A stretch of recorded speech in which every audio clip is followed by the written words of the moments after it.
game-winning layup and back-to-back wins, and Ja Morant is back like he never left. Up until his 25-game suspension, the two-time NBA All-Star was living up to every hype about him. Unfortunately, now that he is back, it seems that Ja Morant just might never be the same. Ja returns. There's no denying that Ja Morant is the future of the NBA. Agendas aside, the 2020 NBA Rookie of the Year has proven himself to be one of the top guards in the league. And in case anyone needs reminding, Ja made sure everyone knew in his first game back from his 25-game suspension. He led the Grizzlies back from a 24-point deficit to beat the New Orleans Pelicans, the largest comeback by a team that entered the game with a .250 or worse winning percentage in the past 25 years. We're talking about a player who hadn't played in an NBA game in months and still finished with a 34-point, 6-rebound, 8-assist performance and the first game-winning buzzer beater of his career. Jones out on an island by himself there against this league that can guard this young man one-on-one. He went for 13 in the third. Morant goes for 34 in 35 minutes and wins it at the... In just the final 90 seconds of that game, Ja had 3 go-ahead field goals, all of which were on isolation drives against New Orleans Pelicans defensive stopper Herbert Jones. It was the most go-ahead bucket in the final minute 30 of a fourth quarter in the past 25 years. The night was perfectly set for Ja Morant, and he delivered as he powered the Grizzlies, who were on a 5-game losing streak and were 6-19 since his suspension. Before that game, the Grizzlies were tied for the second-worst record in the Western Conference with the Portland Trail Blazers. And now, after 2 games with Ja Morant on the team, the Grizzlies are currently on a 2-game winning streak. Whatever the case, it would be wrong not to talk about why he even had to go on his 25-game suspension and why his return might just be a little too late for a guard who is looking to rebuild his superstardom. Suspension over, but pending case. Ja Morant sure had a troubling 4th year in the NBA, all of which were his fault though. His recurring issue with guns, as described by the NBA, was conduct detrimental to the league. The first of his problems with guns was in a game against the Indiana Pacers when Ja, his father, T, and his best friend, Davante Pack, got into a fight with Pacers players. According to Pacers players and a security guard standing outside the parking lot, someone in an SUV Ja was riding in allegedly pointed a red laser at the Pacers bus.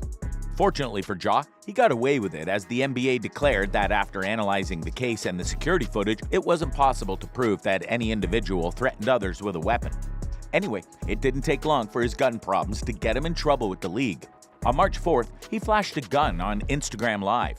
And since he was violating the NBA's policy on guns, he was banned for 8 games. At the time, he was apologetic, telling reporters that he had to make better decisions than the ones that affected him and the Grizzlies. Ja even deleted his Twitter and Instagram accounts to publicly show his repentance. But he wasn't fooling anyone when he was caught on Instagram Live flashing a gun again. Whatever the case, the NBA wasted no time in giving him a lengthy ban, suspending him for 25 games. Anyway, he is back, having left all of that behind him as he looks to rebuild his image.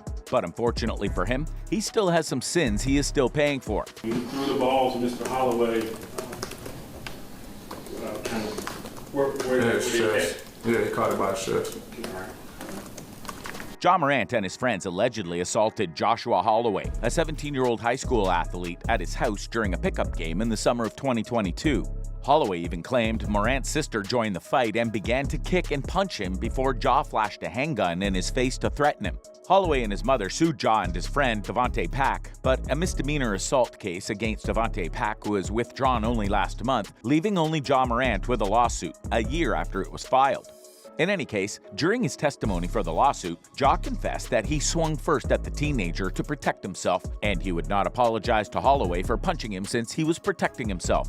Unfortunately, while Ja's legal team is working hard to have the lawsuit dismissed, the judge presiding over the case has since admitted that she is not ready to rule on the Ja Morant immunity hearing, which means that even though the All-Star guard is back on the court, he still has a civil court lawsuit to deal with. For what it's worth, he could win or lose the case, but one thing he can't do about it or the 25-game suspension is undo the permanent harm he has done to his career and image, leaving many NBA fans wondering how he'll ever recover. A long way to rebuild. Coming off a 25-game ban and still having pending legal issues, Ja Morant sure has a long way to go to repair his already damaged image. His initial 8-game suspension for flashing a gun cost him $39 million in contract extension bonuses. while a second ban saw the star guard lose $309,000 per game, with all of it totaling up to $7.7 million. Anyway, he signed a 5-year, $193 million contract extension in the summer of 2022 and could afford to lose that much money. But one thing he couldn't afford was a negative image in and out of the league. Ja has a Nike signature shoe, and last season he had his highest ever ranking in NBA jersey sales, reaching 6th in the first half before sliding to 8th in the second half. He was nearly about to lose all of these, and he only dropped down the jersey sales rankings because of his gun incident. You have to understand that Morant is a very young megastar with many teenagers looking up to him, and since the gun incident and ban, he has a long way to rebuild his image. He is only lucky to be sanitized to PR-approved perfection because he is a star. If he were a rank-and-file role player, he would have been kicked out of the league. But since he is still in the NBA, that comes with a price too. Obviously, he is not the first NBA superstar to have gun issues, but doing it twice in a month shows that he has a long way to go in rebuilding the league and his fans' trust in him. For what it's worth, Ja Morant is on a clock to repair his damaged reputation, as it could very well linger on throughout his time in the NBA. Interestingly, he is not only on the clock to repair his image in public, but also to the Grizzlies. His return has shown that he is needed, but do you really think he is indispensable?